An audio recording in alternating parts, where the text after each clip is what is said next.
regarding Manny Diaz and his involvement, he said that he's going to be more involved in the defense, and it's not schematic, so he's not calling plays. Blake Baker is. It's not things like that. It's not living up. It's a culture thing. And it was funny because when the Washington professional football team fired their coach, the owner was talking about culture and things like that. And one of the NFL writers that I follow, Patrick Creighton, he was just like, yeah, this culture is a thing that you say when you're unwilling to be direct about what the actual issues are.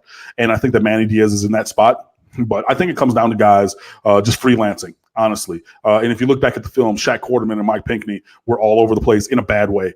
They were not where they were supposed to be. They were not covering the tight end on all of those throwback passes. I think there were 4 of them during the game, and 3 of them went for touchdowns. It was pretty bad. And he's talked again about Manny Diaz, that is, about guys who were integral, foundational players to this defense who have performed well for years, not doing their jobs anymore. It's hard to take that as anything other than a direct message to those guys. So I don't know what he's going to do, if it's going to be, him over there saying, hey, ditto, run that again until you run it right. Okay, cool. We're going to do a pursuit drill so everybody gets their conditioning in. Everybody on the line, we're doing 110s until I get tired. I don't know what it is, but whatever disciplinarian he needs to be, I believe that he's going to be it. Question for Cam. Nikosi wins out.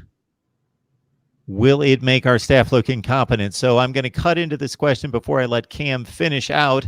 It reminds me of the 2016 USC Trojans. They selected, I can't remember the kid's name. There was Max Brown. There was another kid. Anyway, I'll have to look him up, that they selected over Sam Darnold. But anyway, 3 games into the season, they go to Sam Darnold. He lights it up at Utah. They still lose the game, but he lights it up, and then they go on and win the Rose Bowl, and he's the number 3 pick in the NFL draft 2 years later. We trust this coaching staff to be able to watch in practice, especially those heated, the 7-on-7s plus those scrimmages, to determine who's the best player for the system and who's catching on and who's got the most arm talent, the whole deal. We've talked about all those components of what makes up the best quarterback choice, leadership, all those qualities. You expect the coach to be able to make that decision. Maybe he didn't. It's easy to say now. I think that for what they wanted to do, Jaron fit. And there are a lot of positives with Jaron. Again, the short and intermediate passing game, his accuracy is, really, really damn good. You don't complete 73% of your passes by happenstance.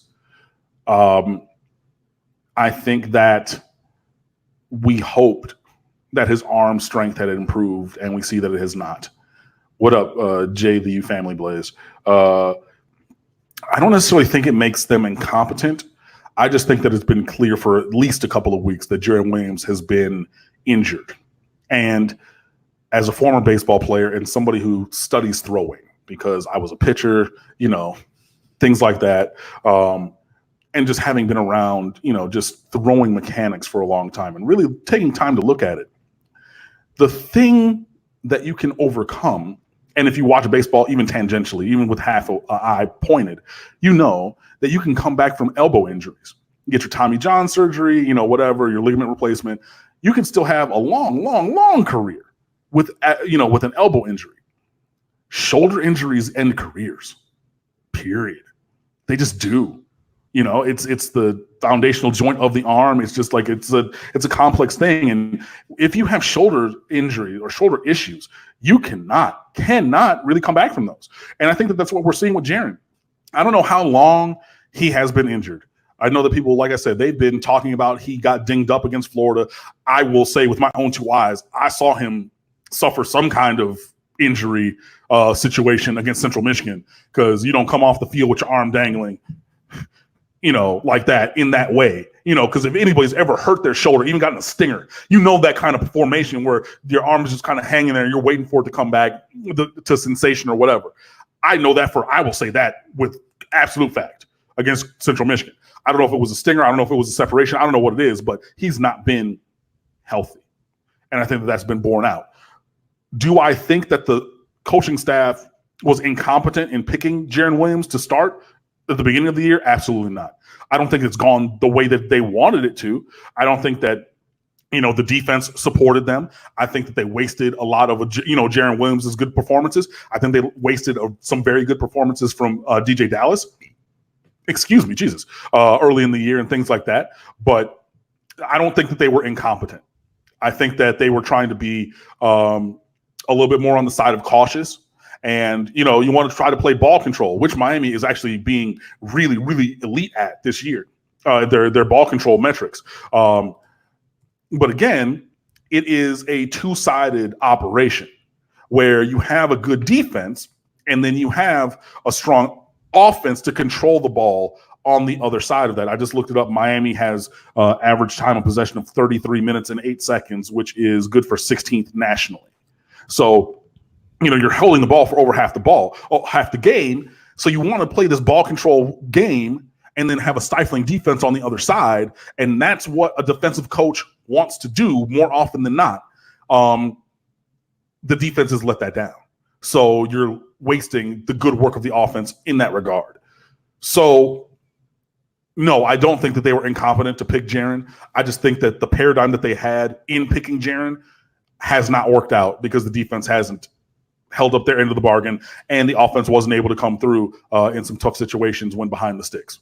Again, I believe whenever you're talking about culture, it is a intentionally non-specific coach speak term because you're trying not to be specific about what the issues are. And I understand that because you do want to keep some of those things in-house. You're not going to put all of your family business on the street.